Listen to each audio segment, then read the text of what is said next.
A GIS package cannot be called full-fledged if the following capabilities are missing. कोई भी GIS को आप GIS package कहना चाहते हैं, अगर कोई चीज इसमें मिसिंग हो तो वो क्या हो? यानी कि अगर डेटा कैप्चर और प्रिपरेशन नहीं है तो क्या आप GIS पैकेज कह सकते हो आप? क्या डेटा स्टोरेज नहीं है तो GIS कह सकते हो आप? क्या डेटा एनालिसिस है या नहीं है तब आप कह सकते हो उसको? स्पेशल डेटा को दिखाना है, ऐसा डेटा जिसमें लाइट, लॉन्ग, हाइट, ये सब स्पेसिफिक इंफॉर्मेशन है, तो आप उसको दिखा सकते हो कि नहीं दिखा सकते हो? या फिर ऑल ऑफ द अबव? आप बताइए मुझे, आपको कि क्या लगता है सही उत्तर क्या है इसका? उत्तर है ऑल ऑफ द अबव। इसका मतलब ये है कि ये जो सारी कैपेबिलिटीज है, data capture, preparation, data storage, data analysis, presentation of special data, यानी कि जो भी स्पेशल डेटा को हम लेने से लेकर उस पर प्रोसेसिंग से लेकर उसका आउटपुट बनाने तक जो भी काम करते हैं वो सारा का सारा होना चाहिए, तभी वो एक GIS package, full flash GIS package होता है।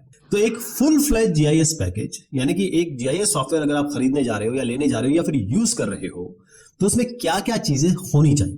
तो GIS पैकेज की सबसे इंपॉर्टेंट जो कैपेबिलिटीज हैं उसमें इसके अलावा मैपिंग होती है, क्योंकि हम रास्टर वेक्टर दोनों पे काम करते हैं।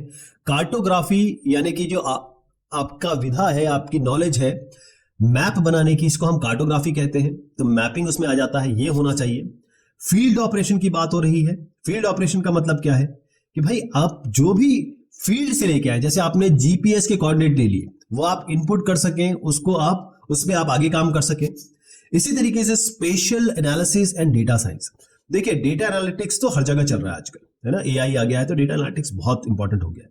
लेकिन जो स्पेशल डेटा यानी कि जो भी आप डेटा यूज करोगे वो स्पेशल डेटा की एनालिसिस, क्योंकि आपके पास नंबर्स आ जाएंगे, उन नंबर से आप क्या निकाल सकते हो, है ना, एनालिसिस कर सकें आप, मैपिंग कर सकें आप। तो डेटा साइंस का मतलब है कि जो भी इससे डेटा पहले तो डेटा निकाल सकें आप और डेटा को एनालाइज कर सकें। चाहे कोई भी आपको काम करना है, जैसे भाई यहां पर बाढ़ आ सकती है कि नहीं आ सकती, या अर्थक्वेक आ सकता है कि नहीं आ सकता, यहां पर पॉपुलेशन कितनी बढ़ गई है, यहां पर कौन सी जाति कितनी रहती है।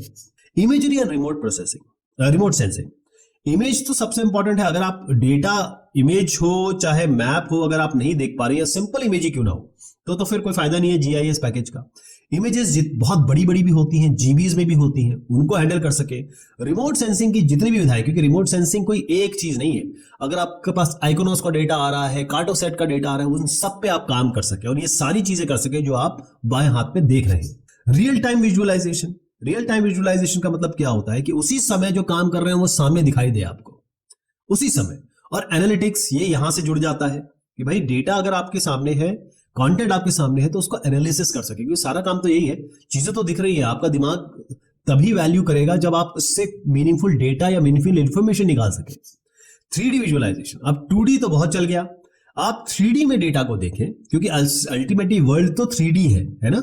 2D तो हम ये स्क्रीन पे दिखाने के लिए या फिर कागज पे दिखाने के लिए यूज करते हैं, 3D है पूरा वर्ल्ड। उसका अगेन फिर एनालिटिक्स होना चाहिए, उससे डेटा हम निकाल सके, उसको हम डेटा के बारे में बता सके, डिसीजन निकाल सके। Data management. अब डेटा तो बहुत ज्यादा है, डेटा को रखना, उसको प्रॉपरली मैनेज करना, data management, data management system अगर आपने पढ़ा होगा तो उसमें सारी विधाएं जितनी भी है वो सब इसमें आ जाती है।